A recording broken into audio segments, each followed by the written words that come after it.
I was going to leave this clip raw. I thought I would start this commentary with a nice raw clip of this free-for-all illustrating my #1 issue with Modern Warfare 3.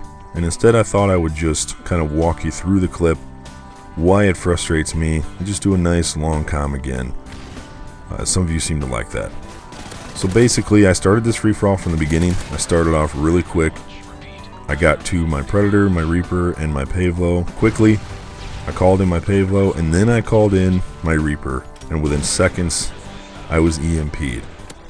I looked at the leaderboard, and the guy who EMP'd me was, I believe, 18 and 16 at the time. And as you can see here, he finished 30 and 26 to my 29 and 4, and beat me out for the victory.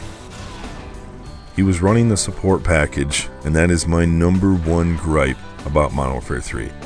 Now obviously I'm being a little silly in my title. It's not 49 patches or whatever I put in there to make Modern Warfare 3 a good game.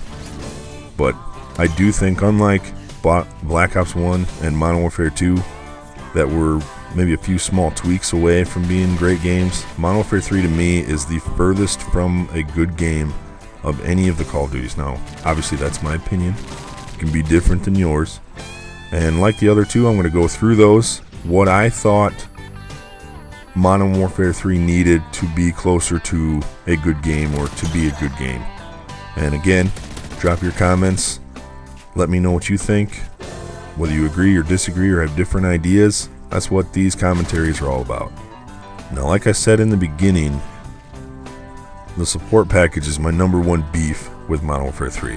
For some reason with Modern Warfare 3, Activision, and I think it was Sledgehammer that did the multiplayer, decided they wanted to help the bad players. And the #1 way they did that was with the support package. If you remember, you could die and it didn't reset. The guy that got that EMP probably had no more than a 2 or 3 kill streak that entire game. And yet he got a kill streak, or support streak, that took out my assault streaks that needed 12 straight kills to get all of them. Which doesn't really make a whole lot of sense to me. It's not very balanced. And I thought if they were to remove the UAV and the counter UAV, remove the EMP and remove the stealth bomber, that it would have been a lot more balanced. You wouldn't have had as much UAV spam, and you wouldn't be getting killed by support streaks that really they didn't earn. If you wanted to leave in UAV and counter UAV, they should have been a higher point total. Really, all of that should have been a higher point total, since you could die and still keep your streaks. And to be honest, I really think that's why Assassin was so used, was because of the UAV spam, and the fact that they just made Assassin so strong. The strongest perk in Call of Duty history, I think. It did so many things, but I felt like people felt like they were forced to use it because of the UAV spam.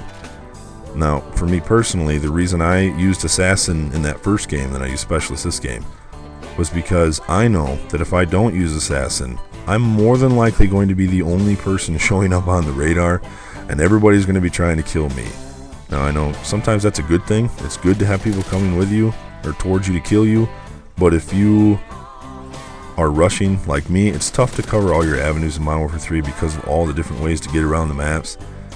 And in the end, it was just easier to run Assassin.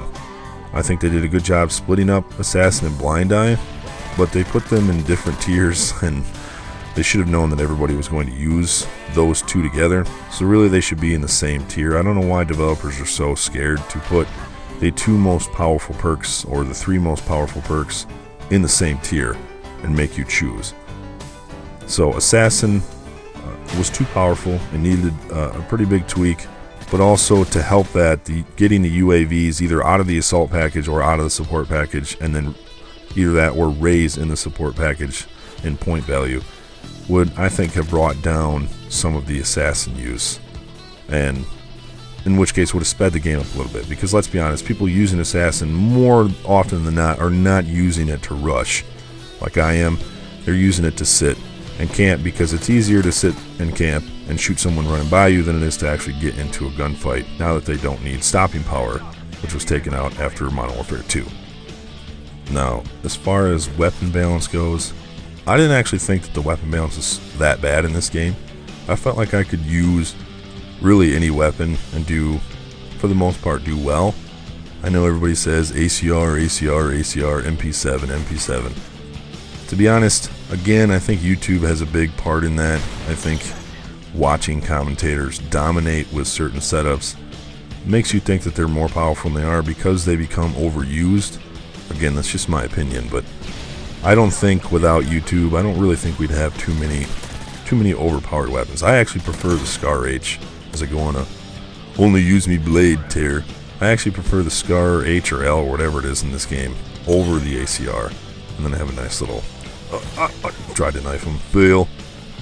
So the weapon balance to me wasn't that bad. Really what it comes down to for me in this game is the support package, Assassin being too powerful and Assassin Blind Eye being in different tier sets, and the lag compensation. Now I didn't hit on hit detection for Black Ops 1. I just thought that was more of a given, so I'll actually hit on it here.